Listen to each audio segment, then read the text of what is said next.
Education Policy 2020.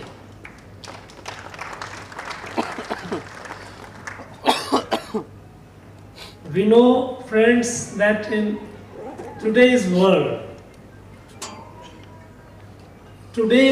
is highly competitive. It's a world, it's a knowledge world. And if in the field of knowledge you are not ahead, you are left behind.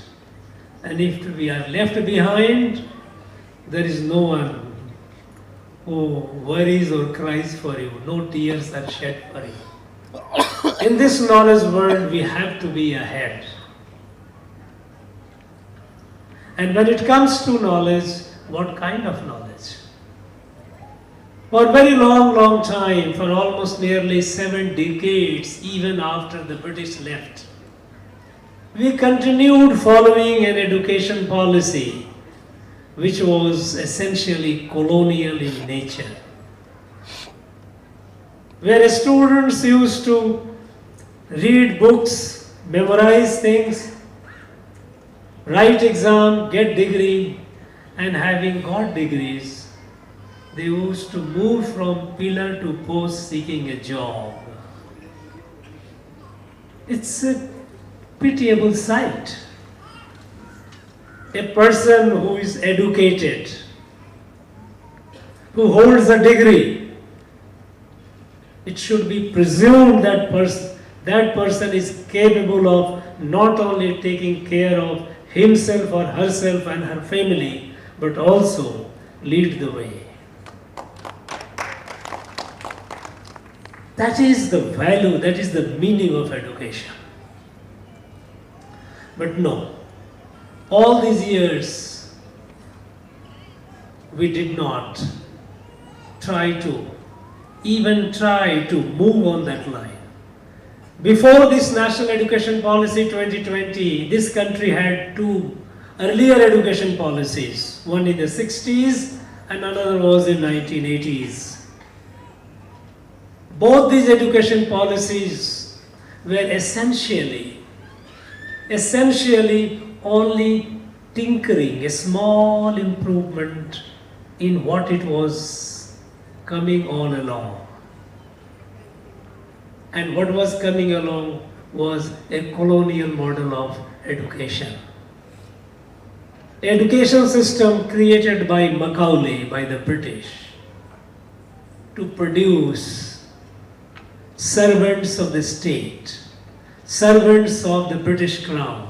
Earlier than that, it was servants of the British Company. This was not what Mahatma Gandhi, what Swami Vivekananda, what Rishi Aurobindo, what Mahakavi Bharati and others had dreamed of. As a result, even after 7 decades, our country was not treated with respect. It's only recently, it's not far off, it's all fresh in our memories. India was considered a third world country. Imagine a country of 1.3 billion people, nearly 1/6 of the humanity, and small, tiny European countries and all these countries, they were trying to, boss over. And India, we had lost that sense of pride. We had lost that sense of dignity. We had lost that sense of self-confidence. We had lost the sense who we were, whose descendants we are. We were made survive. No longer today. Today, the world looks at this country with difference. And the difference is there is no international body, there is no multilateral body worth the name on which India does not have a place of pride.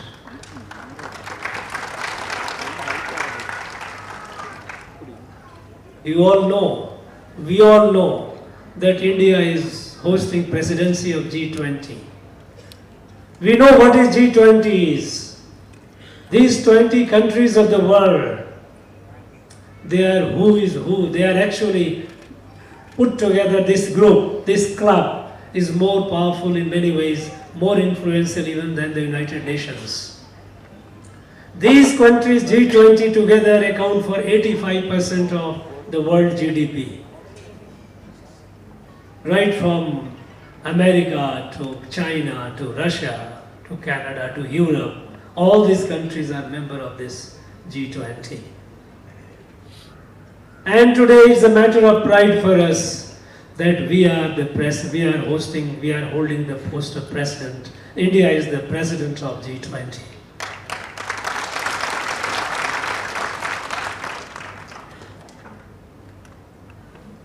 Today, the world looks at this country with expectation.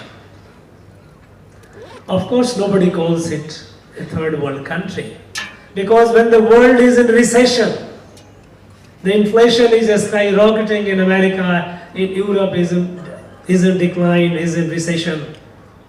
India is the fastest growing economy in the world.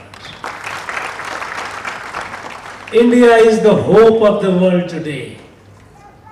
And this hope, this change has happened because the whole country, under a dynamic and visionary leadership of Prime Minister Narendra Modi, is moving forward.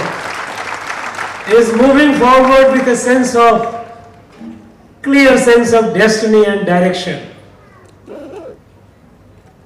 India must, this country must be where its destiny lies. In the past it was Vishwaguru. It has to be Vishwaguru. It has to be leader of the world. And we have everything. We have the finest human material. It is our scientists who are running the most advanced laboratories and centers in US and other advanced countries. Our engineers, our doctors, our professors are showing the way in the most of the advanced countries. Today, they are